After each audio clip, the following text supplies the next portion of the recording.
Low and magnetism. अभी हमने बहुत सारे डेरिवेशन देख ली जो इलेक्ट्रिक फील्ड में भी होते थे और मैग्नेटिक फील्ड में भी होते थे। अब बचता है हमारा गॉस लॉ, वो और देख लेते हैं। तो गॉस लॉ एंड मैग्नेटिज्म, इसमें ये गॉस लॉ क्या होता है? तो according to Gauss law the surface integral of a magnetic field over a close loop is zero. मतलब जो surface integral of a magnetic field, surface मतलब कि ds और surface integral of magnetic field मतलब b का integral over a close loop मतलब कि ये इसका इंटीग्रल सबका क्या होता है, क्लोज लूप का हमारा जीरो होता है। मतलब कि सब जो सरफेस गॉस लॉ का मैग्नेटिज्म में होता है वो जीरो होता है, लेकिन हमारा जो इलेक्ट्रिक फील्ड में होता था वो जीरो नहीं होता था। लेकिन जो गॉस लॉ होता है मैग्नेटिज्म में वो जीरो होता है। वो क्यों होता है वो रीज़न जान लेते हैं, क्योंकि फिजिक्स में हर चीज़ का रीज़न होता है। तो इसका रीज़न भी है क्यों होता है, क्योंकि आपको इलेक्ट्रिक फील्ड का पता है। यदि हम इलेक्ट्रिक फील्ड का यहाँ पर लिखें तो वो क्या होता था हमारा E डॉट ds क्या होता था, Q अपॉन में एप्सिलॉन नॉट होता था। ये आपको पता है कि जो हमारा जीरो है, लेकिन इसका हमारा Q अपॉन एप्सिलॉन नॉट होता था। तो यदि इसको कंपेयर करके यदि हम इसका एक फार्मूला बना भी लें तो फार्मूला क्या बनेगा, फाई m, और ये यहाँ से क्या जाएगा b ds आ जाएगा। और यहाँ पर क्या है, एप्सिलॉन नॉट हमारी परमिटिविटी होती है। इसमें क्या परमिटिविटी क्या होती है हमारी, म्यू नॉट होती है। तो यहाँ पर म्यू नॉट लिख लिया। और यहाँ पर क्या चार्ज होता है, और यहाँ पर क्या हमारा मैग्नेटिक फील्ड में पोल स्ट्रेंथ होती है। तो पोल स्ट्रेंथ के लिए यहाँ पर m आ गया। ये अपॉन में लिखा है, इससे मत कंफ्यूज मत होना। ये क्योंकि ये तो हमारी जीरो होती है, इसको हमने इस तरह से लिख लिया अभी समझने के लिए, क्योंकि जीरो होती क्यों है।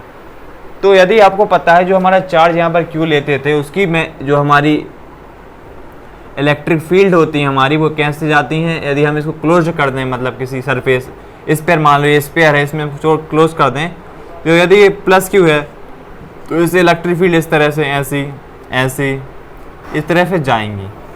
तो ये इलेक्ट्रिक फील्ड क्या है, यदि प्लस लेते हैं तो जाती हैं, माइनस लेते हैं तो आती हैं।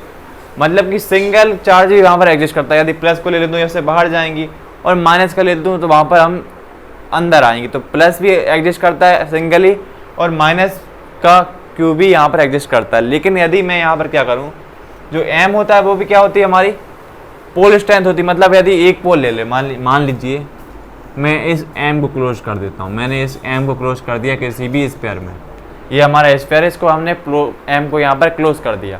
अब आप जानते हैं यदि हमारी मैग्नेट होती है, जो बार मैग्नेट होती है, उसमें क्या होता है हमारा, एक नॉर्थ पोल होता है और एक साउथ पोल होता है। इसकी प्लस m होती है पोल स्ट्रेंथ, इसकी माइनस m पोल स्ट्रेंथ होती है।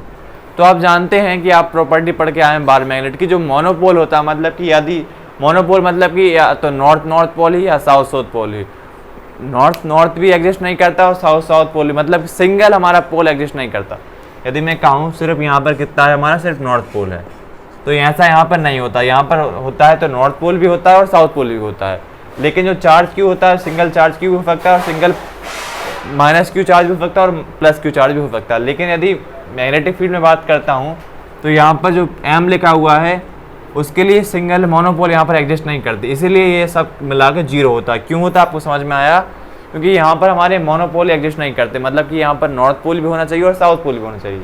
लेकिन जो Q होता है, जो हमारी गॉस लॉ में Q होता है, वो क्या है, प्लस के लिए भी हो सकता है और माइनस के लिए भी हो सकता है। लेकिन यहाँ पर क्या है हमारा m पोल स्ट्रेंथ के लिए मोनोपोल एग्जिस्ट ही नहीं करता, इसलिए ये सब मिला के जीरो होता है। क्योंकि यहाँ पर मोनोपोल की बात आ जाती है और मोनोपोल यहाँ पर सिंगल एग्जिस्ट करते नहीं है, इसलिए जीरो हो जाता है। तो समझ में आया होगा क्यों होता है हमारे ये सब कुछ जीरो, क्योंकि मोनोपोल हमारे एग्जिस्ट नहीं करते, मतलब नॉर्थ और साउथ पोल सिंगल ही एग्जिस्ट नहीं करते, इसलिए सब हमारा जीरो हो जाता है। तो गॉस लॉ यहाँ से हमारा जीरो होता है, फाई ई की वैल्यू हमारी यहाँ से कितनी जीरो होती, क्यों होती, आपको समझ में आया होगा। अब देखते हैं हमारा नेक्स्ट टॉपिक, नेक्स्ट वीडियो में। इजी टॉपिक था, सब इसका जीरो होता है।